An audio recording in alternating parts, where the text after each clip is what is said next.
We're talking about the topic of bringing our ongoing needs for forgiveness and help to the Lord, and bringing our need for forgiveness and bringing our need for help to Him boldly, with confidence. And the reason we're talking about this is it's actually in the Bible. In Hebrews 4:16, a passage that we've been studying these last few weeks, we read these words.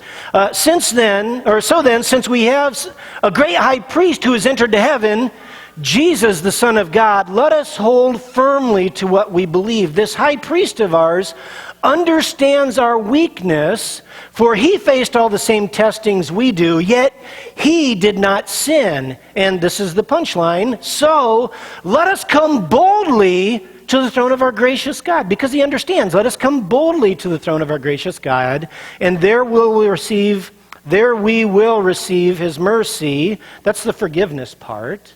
Come boldly to the throne of grace and receive forgiveness.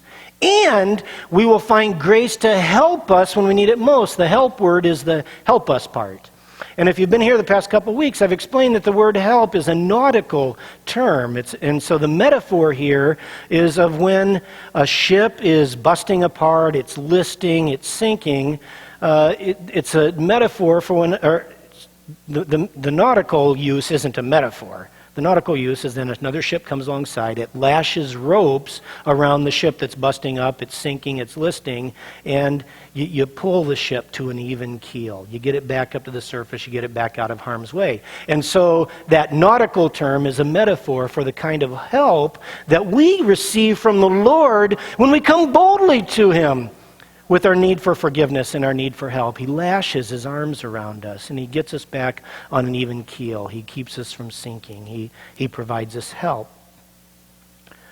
All right, so that's the point. Let us come boldly to the throne of grace for forgiveness and help. But I think there are several reasons why many of us struggle with this, why we struggle to approach the Lord with our head lifted high for forgiveness and help. And I think for some of us, our struggle goes to the point where, we're not only doing this, we can't come to the Lord with our head, dragging. We can't even come to the Lord at all for forgiveness and help. And these are a couple of the reasons I teased out why I think this is a hard passage for us to apply. I think, first of all, many of us struggle to approach the Lord for forgiveness with our head held high because the need to be forgiven in the first place is why? Why would we need to be forgiven?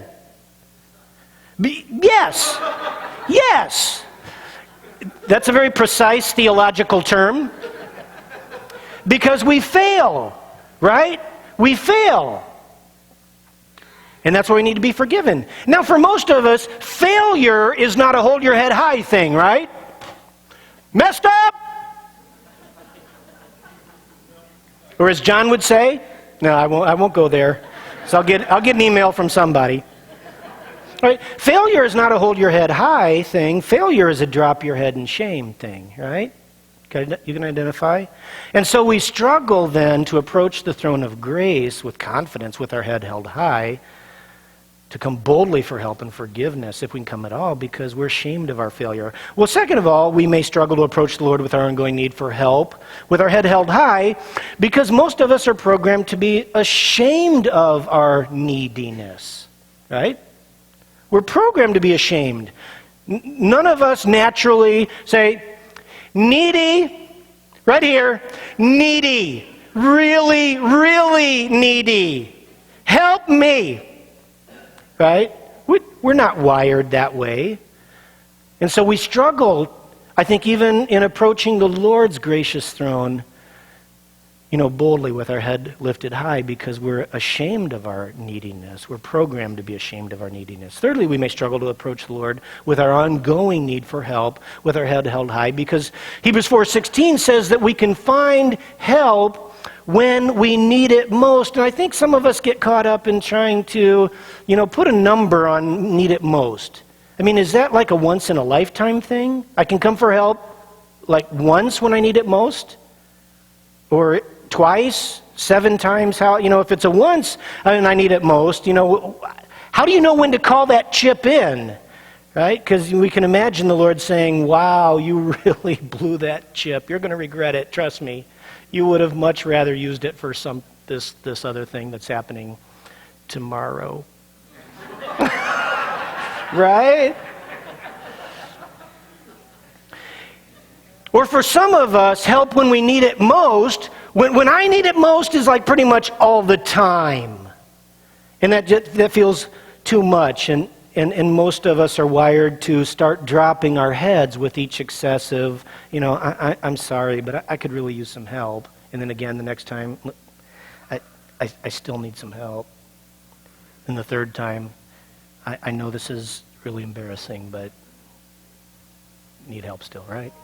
You guys are wired the same way. And I think because of this hard wiring that we're accustomed to, it's hard even to approach the Lord with our ongoing need for help. How often will he help us before he gets tired of helping us?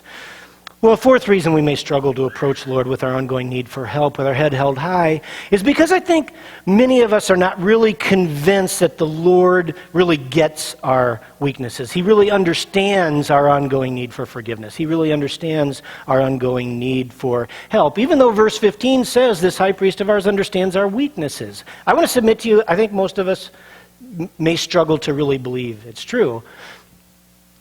It says he faced all the same testing we do, yet he did not sin. And I think those last 1, 2, 3, 4, 5 words are what make us think, I don't think he really gets it. Because I struggle and I blow it, but he didn't blow it. So can you identify with that? Does he really get my struggles? Does he really understand my weaknesses? Because he didn't blow it.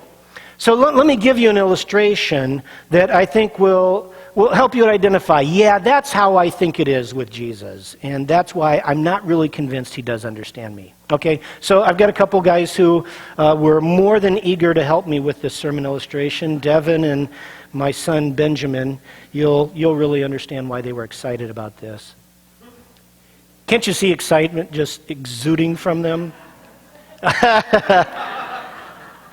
Okay, so this is how it is for us. When we're walking the gauntlet of life, when we're facing the things that trip us up, that slip us up, that knock us down. So, I'm walking through life, and, it's kind of one of these, okay, there's something I'm going to stumble over. I'm going to be very careful on that one. Oh, wow. Okay, sorry, Lord. I thought I was ready for it. I wasn't ready for it. We'll try that one. Oh, man. Wow. It was the same thing. Wow. Okay. We'll okay. Okay, I'm doing better. All right. Oh, my word. You knocked my shoe. Oh, Lord. Oh, Lord, I'm so sorry.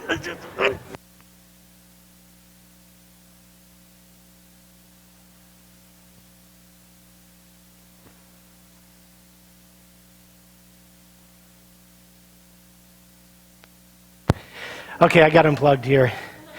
And I think I pulled a spleen, too. All right, we can identify with that. That's what the gauntlet of life is like for us. We trip up, we slip up, we get knocked down. Now, when we think about Jesus, this high priest of ours, verse 15, who he understands our weaknesses, for he faced all the same testings. He faced those same slipping points, those tripping points, these knocking down points. Yet he did not sin.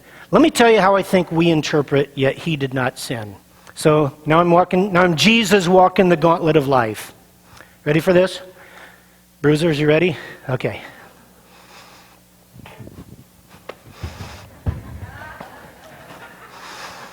All right. That was easy. Cakewalk. Are you willing to admit that maybe that's how it kind of seems like? Well, this high priest of ours understands our weaknesses. Well, yeah, he had to step over the trip-ups and the slip-ups, and yeah, but he was God. He did it perfectly. He didn't sin. So I don't think what Jesus experienced is what I experienced. Can you identify with that? If that's true, if we do, thank you, bruisers.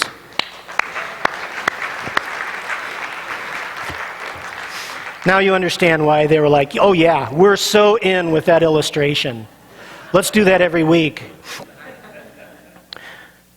So if we believe that that is what it was like for Jesus, then it would be easy then for us to believe that Jesus watches us walking the gauntlet of life and tripping over this thing again and then again with a, what is your problem? I did it. Why can't you get it? And this one here, I don't even know why that one tripped you up at all. That was fine. And these guys, what is your deal? What is your problem? It was easy. And so it may be hard for us to feel like we can approach him confidently for help, for compassion, for empathy, for understanding with our struggles when we slip up, when we trip up, when we got knocked down. And I think because he doesn't get it, and I think even moreover, we really have a tough time believing that he understands our continual need for forgiveness for our trip-ups and our slip-ups and our knockdowns. And if we believe that Jesus doesn't really understand what it's like for us living life in the gauntlet, and then it's hard for many of us then to believe that we can approach Jesus for the forgiveness we need. For that guy and for that one, and that one again, and this one again, and that one again. It's hard for us to believe that we can approach him maybe even at all for some of the same old things, and certainly not with our heads held high. Okay, so this is the big idea I want you to walk away with this morning. This is the take home from our passage this morning. You can always approach the Lord with your head lifted high. You can always approach the Lord boldly, confidently, with your head lifted high for forgiveness and for help, even in your ongoing struggles and failures in the gauntlet of life, because Jesus is passionately, perfectly, and permanently for you. I think we've got that. You can always approach the Lord with your head lifted high for forgiveness and help, even in our ongoing struggles in the gauntlet of life, because Jesus is passionately, perfectly, and permanently for you. Now, last week we saw that the first 10 verses of Hebrews chapter 5 is an argument supporting these two last few verses of Hebrews chapter 4 that I just read. We can come to him boldly for these reasons in chapter 5, verses 1 through 10. So let's look at our text and see why it is that we can approach the Lord for forgiveness, for help, with our head lifted high. For every high priest is a man chosen to represent other people in their dealings with God. He presents their gifts to God and offers sacrifices for their sins, and he is able to deal gently with ignorant and wayward people because he himself is subject to the same weaknesses. And that is why he must offer sacrifices for his own sins as well as theirs. And no one can become a high priest simply because he wants such an honor. He must be called by God for this work, just as Aaron was. Now, if you were here last week, you heard me explain that the author of Hebrews in these verses has just given us the resume for the Old Testament high priest. The Old Testament high priest's responsibilities, characters, and calling. And now in verse 5, the author is pulling out Jesus' resume, and he's going to do a point-by-point contrast between the two resumes. So in verse 5, that is why Christ did not honor himself by assuming he could become high priest. No, he was chosen by God, who said to him, "You are my son. Today I have become your father." And in another passage, God said to him, "You are a priest forever in the order of Melchizedek." And while Jesus was here on earth, he offered prayers and pleadings with a loud cry and tears to the one who could rescue him from death. And God heard his prayers because of his deep reverence for God. Even though Jesus was God's son, he learned obedience from the things he suffered. In this way, God qualified him as a perfect high priest, and he became the source of eternal salvation for all those who obey him. And God designated him, we see this point again, to be a high priest in the order of Melchizedek. And so it's in the contrast between these two resumes that the truths that Jesus is passionately for you and perfectly for you and permanently for you as a high priest, that those points are brought out in the contrast between these two resumes. And so because these things are true, once again, the take home this morning, you can always approach the Lord with your head held high. Approach his throne of grace for forgiveness continually, for help continually, again and again and again, because Jesus is passionately, perfectly, and permanently for you. Now, last week we unpacked the passionately part of the big idea. This week we're going to unpack the perfectly and permanently parts. And so let me show you where these two truths come from in our text. All right, so first of all, Jesus is perfectly for you. The truth that you can always approach the Lord for forgiveness, always approach the Lord for forgiveness and help with your head lifted high, is because Jesus is perfectly for you. And that can be seen in the contrast between what qualifies the two high priests for their ministry, what qualifies them to be gentle and understanding with those that they're ministering to. So verses 2 and 3, speaking of the Old Testament high priest, and these two passages are paralleled.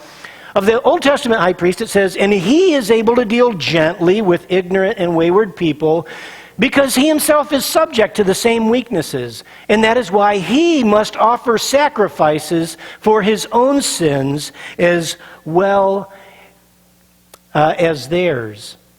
And so why is it that the Old Testament high priest is gentle with people who are struggling in the gauntlet of life? Why is it?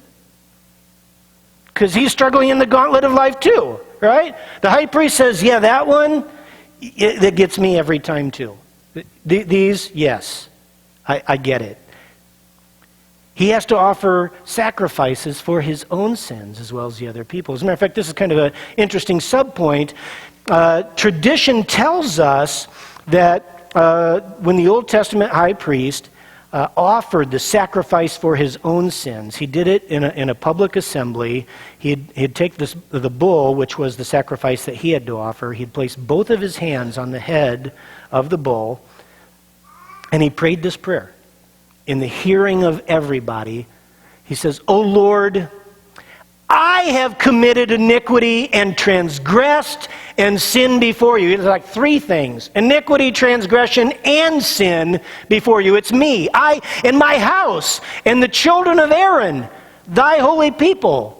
Should be thy holy people. "O Lord, forgive, I pray, the iniquities and transgressions and sins which I have committed and transgressed and sinned before you, I and my house." How would you like that as your job description? To confess your sins before the entire congregation every time? Yeah, never mind.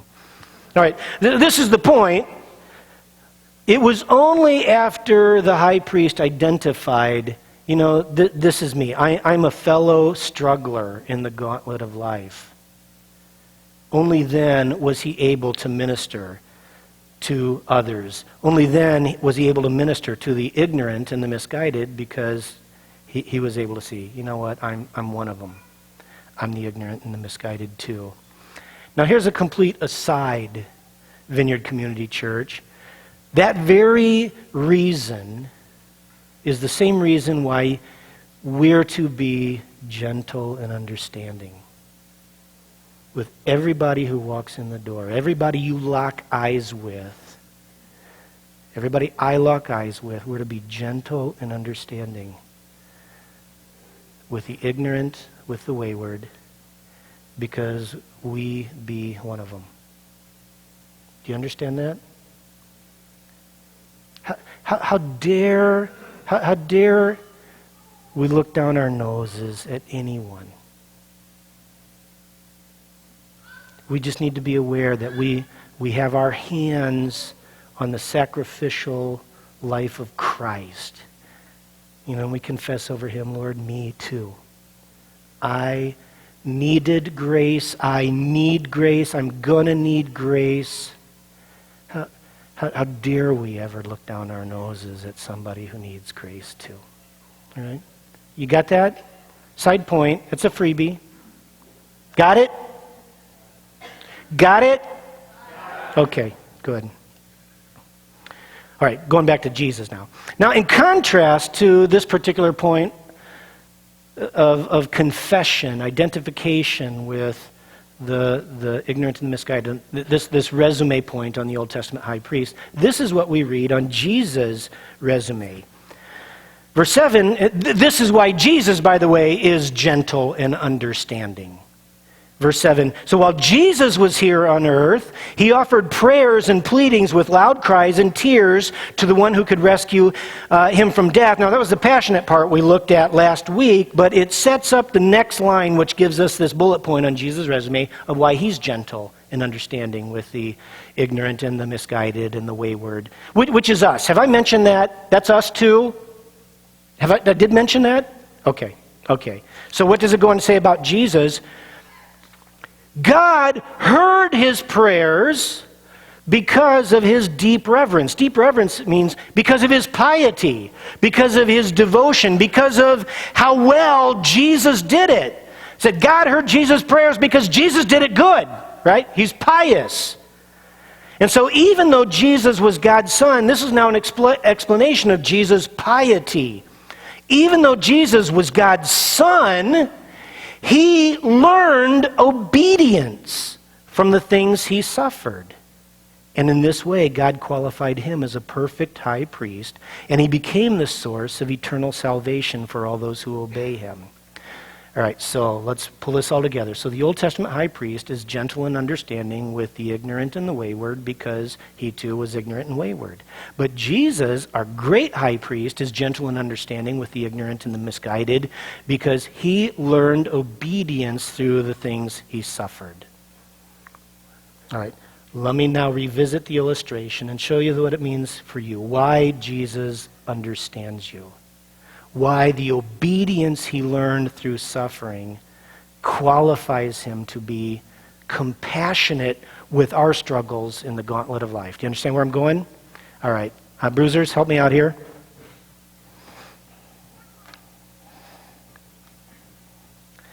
All right, so this is, so he learned. This is what verse 8 is saying. Even though Jesus was God's son, that's the perfect part. Even though he was perfect, he learned obedience from the things he suffered. This is what this is saying about Jesus' walk through the gauntlet of life. So he's like, whoa.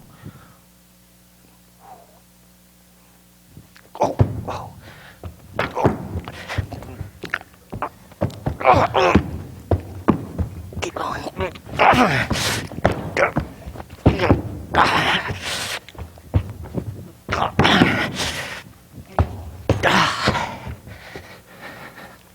All right, thank you, bruisers. All right.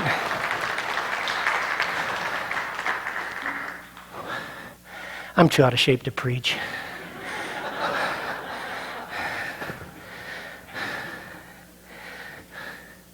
Do you get it? Do you get it? I love it. Did you hear? She said, no, do it one more time. I think I'm sweating off 20 pounds right now. He passed the test. He passed the test. It wasn't that life was a cakewalk for Jesus. It wasn't that stumbling block wasn't something he had to wrestle his way through. It wasn't that wasn't.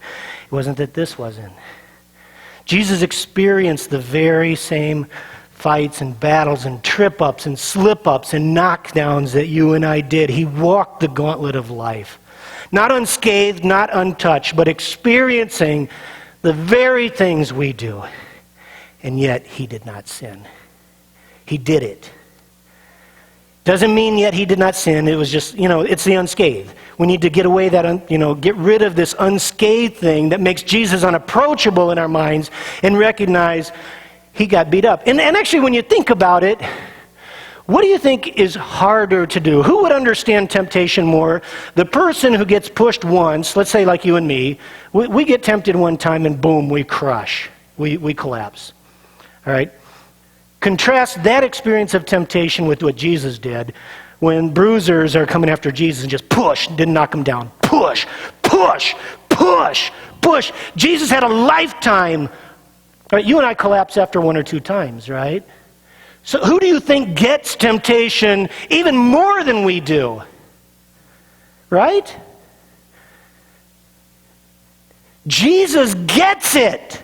He gets our struggles. He gets our trip-ups. He gets our slip-ups. He gets our knockdowns. But he passed the test. And that's why the passage goes on to say in verse 9, in this way, God qualified him as the perfect priest. He did it. He's the perfect priest. And that means two things for us. It means, first of all, he's the perfect priest because he perfectly understands you. He perfectly understands me. He perfectly understands. I know that one. I know that one. I get it. I know why that trips us up. I know this one too. Yes, I battled this thing for a long time. They kept trying to knock me down and knock me down. But I did it. I get it. Do you understand? He perfectly understands. You can come to him boldly with your head lifted high with that trip up and that slip up and these knockdowns because he gets it. He perfectly understands you. He's a perfect high priest. That's the first thing it means. The second thing means he's a perfect high priest because he did it.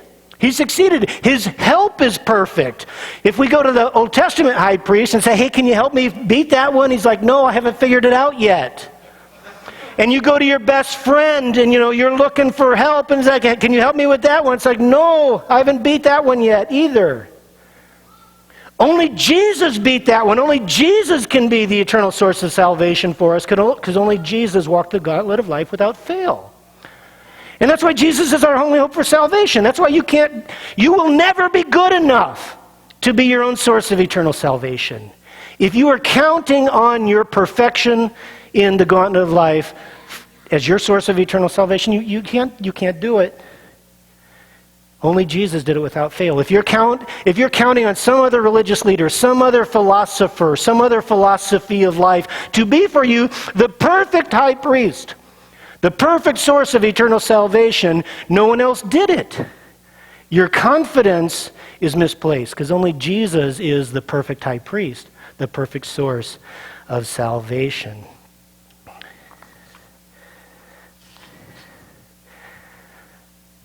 But what that means for you and me is when we do trust Jesus to be our perfect high priest, he is perfect help. Jesus, can you help me with that one? Because everybody else I turned to got hung up on it. It's like, yeah, I get that one. Yeah, I beat it. Let me help you. Let me lash my arms around with you, pull you up, and we'll get through this. Right? I beat this one. Can you help me, Jesus? Yes, I beat that one. Right? So he perfectly understands us, and he also perfectly helps us. So which would you rather have then? Leaning on yourself for salvation or, in your struggles, leaning on somebody else or leaning on Jesus? Well, let's put it this way. Which would you rather have? Would you rather be tutored by somebody who's failed and continues to fail the class and always fails the class, or would you rather be tutored by the person who got 100% on everything? If you're uncertain, because it kind of sounded like maybe you were uncertain, the 100%er is who you want. All right?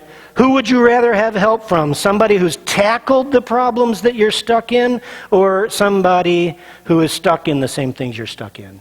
Yeah, of course. You want the tackler. You want the 100%er. That's Jesus. Jesus is the 100%er. He's the tackler. And that's why you can always approach him for forgiveness. Always approach him for help with your head lifted high, because he's perfectly for you. So come to Jesus. Come to Jesus, church. No matter how often you need to, come to him. All right, now very quickly, how are we doing on time? Oh, we're sort of okay. Jesus is permanently for you.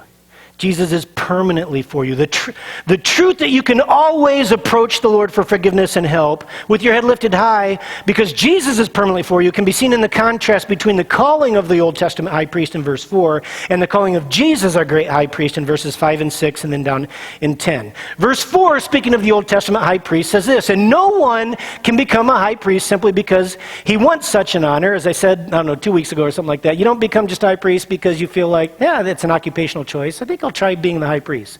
It says, no, you must be called by God for this work, just as Aaron was. And so what this means, called by God, and then you also had to be part of Aaron's family tree. Aaron, if you don't know the historical reference, was the very first high priest. It's the brother of Moses, which is a name you probably recognize.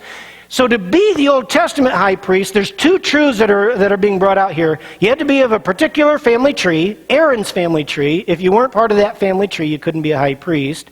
And second of all, it also implied the duration. You were a high priest for as long as you were alive. All right, these are the two things that are true. The qualifications, you had to be from the right family tree, and the duration, lifetime.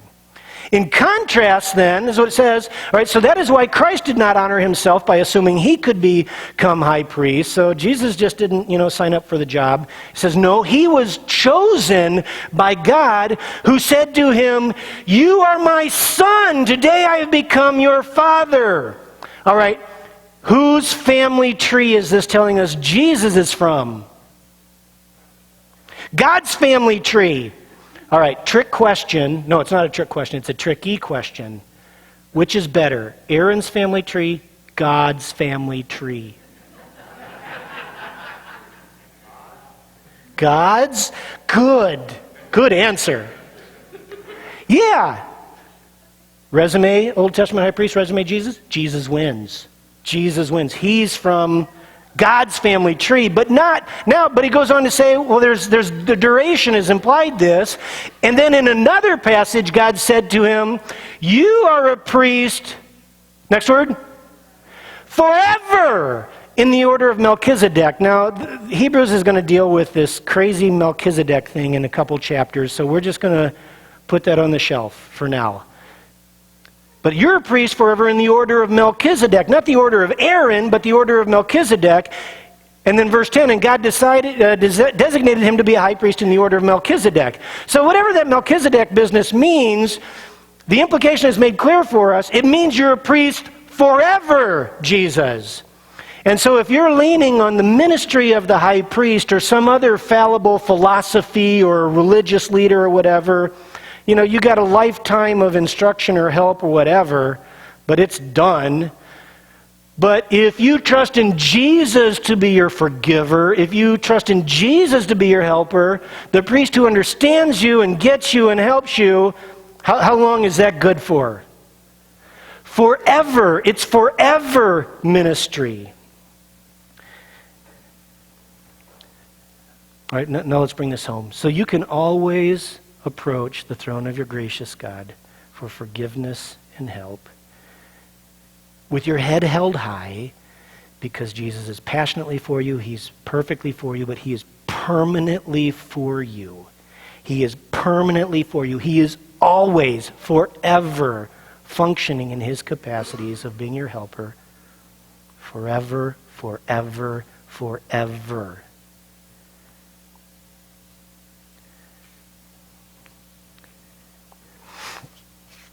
So when you and I are walking through the gauntlet of life and we trip on that one and we look up from the dirt and we say, Jesus, do you understand this? He says, yeah, forever. And then we trip on it again. Jesus, do you understand this still? He says to you, forever. Jesus, can you forgive this? Forever. Can you forgive it again? You're going to take it back? You're forgiven forever. Jesus, can you help me with this? Because I just asked for help 2 minutes ago. Can you help me again? I will help you forever. And so we can approach him boldly. We don't have to hang our head in shame. We can approach him boldly for forgiveness and help in our ongoing battles in the gauntlet of life, because he's passionately for us, he's perfectly for us, he perfectly understands, and he offers perfect help, and he is permanently for us. He's permanently for you. He will never fail you. We sang it just a few moments ago. His love never fails. Let's stand.